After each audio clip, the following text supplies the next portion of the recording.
Earlier on, Justice Peter Schweitzer made his case about the impropriety between the Clinton Foundation and the Clinton State Department. In case you missed Justice, here's that opening statement from last night. It wasn't about convenience, and this is not old news. She set up the personal server to prevent us from learning her private business. And it is only because of a government watchdog group and an ethical federal judge that we found out why this week. Why? Because Bill and Hillary Clinton are the Bonnie and Clyde of American politics. Now follow me on this one. Why would a woman, a lawyer no less, one experienced many times over in the ways of Washington, risk placing classified information, our live assets, the placement of satellites, drones, and our most secret plans on an unprotected, non-government, non-capturable server? Why would she violate federal regulations upon which she was schooled just before she became Secretary of State, not to mention violate federal criminal laws that would put her in jail? She's too smart to do that. Why would she take the time to make the effort to hide, destroy, and delete 33,000 emails? Now we know. She did it for the most selfish of reasons, the oldest of motives. She did it for greed and for power and for the almighty dollar. She did it to hide her shady Clinton Foundation dealings. She did it in order to do favors for Clinton donors and to put a price tag on our State Department. The same duo who came up with a scheme to rent out the Lincoln bedroom is back in business with a new and bigger scheme, one that is more far-reaching and worldwide, one that violates not only the law, but all codes of moral and ethical conduct in government. A couple willing to sell anything to the highest bidder for money and power. This is why the emails were hidden from the beginning, and this is why they were ultimately destroyed and deleted. This week, we find out top State Department aide Cheryl Mills, formerly of the President Bill Clinton impeachment team, aligned with Hillary ever since, and also on that private server, was advised in 2012 that a Freedom of Information request was made for the number of email accounts used by Hillary Clinton. Now, dozens of senior officials throughout the State Department, including Clinton's immediate staff, obviously concerned, exchanged emails with the secretary and Cheryl Mills. They actually used the personal account to discuss the official business and advise her of this FOIL request. Their response to the request? There were no records. They were in active defense mode to hide their scheme. And when truth is put to the lie, that in fact there was an email account, they say they made a mistake. Had they been honest, that personal server would have been exposed years earlier. And also this week, we find out a clear pay-to-play relationship between the Clinton Foundation and the Clinton State Department. An urgent email from Doug Band, formerly assistant to President Bill Clinton, now overseeing the Clinton Foundation, to Cheryl Mills and Uma Abedin, those two jewels on that private server, request that a huge Clinton Foundation donor meet a high State Department contact in Lebanon. The individual paid the price of admission, folks.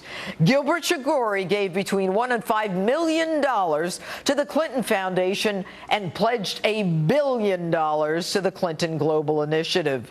So, of course, arrangements are made for him to meet with Jeff Feldman, the former U.S. ambassador to Lebanon, the country where Chagoury was doing business. Abedin, ironically, paid both by the Foundation and the State Department, immediately responds with, "I'll talk to Jeff." ignoring the agreement between Hillary and President Obama to create a wall between that Clinton Foundation and the State Department, confident that it would never be found out. And when we learned there was a private server, what happens? You do what anyone looking to hide the evidence does. You erase, you conceal, you hide, you destroy. Now, I've told you this before. The Clinton Foundation is nothing more than a money laundering operation parading as a charitable foundation, where estimates are that only 15% of its money goes to charities, the rest to expenses, a veritable slush fund for Clinton operatives and ex-employees, a convenient way to get money from foreign countries and donors not allowed to contribute to presidential campaigns, but willing to dump hundreds of millions of dollars into a foundation of a powerful Secretary of State and possible future president. Why and for what? For access, for information, for power. Folks, politicians on a much lower level, of course, have gone to jail for much less. And we find out this week that when the FBI, 3 separate offices, approached the Department of Justice to commence an investigation into this so-called not-for-profit 501c3, the Department of Justice refuses to do so. You know, and Fifth Amendment pleading Lois Lerner, when she opens files on small conservative organizations, she gets away with it too. A few years vacations, a bonus, and a pension.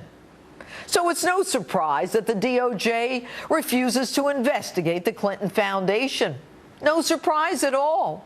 The collusion between Loretta Lynch and Bill Clinton was on display for all to see in an astounding meeting on a tarmac in Phoenix, while an investigation of Bill Clinton's wife was being conducted by Loretta Lynch.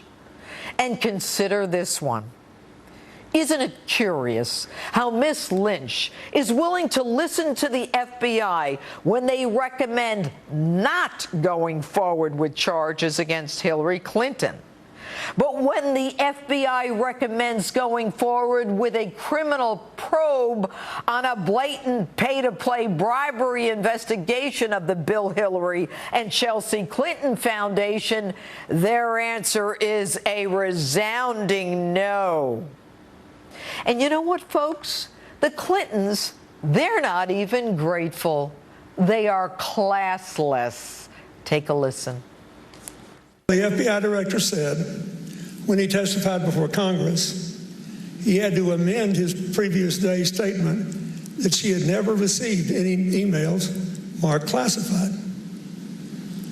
They saw 2 little notes with a C on it. This is the biggest load of bull I ever heard. You know, the FBI's ability to lose decades of hard-earned and well-respected credibility is now on display for the country to see. You know, Jim Comey's the FBI director, and I told you, Jim, last week what happens when you run with these kinds of people. Jim, you're running with dogs, and you know better than I that when you lie with dogs, expect to get fleas. Jim, listen to that comment from Bill Clinton. Jim, my friend, you deserved it.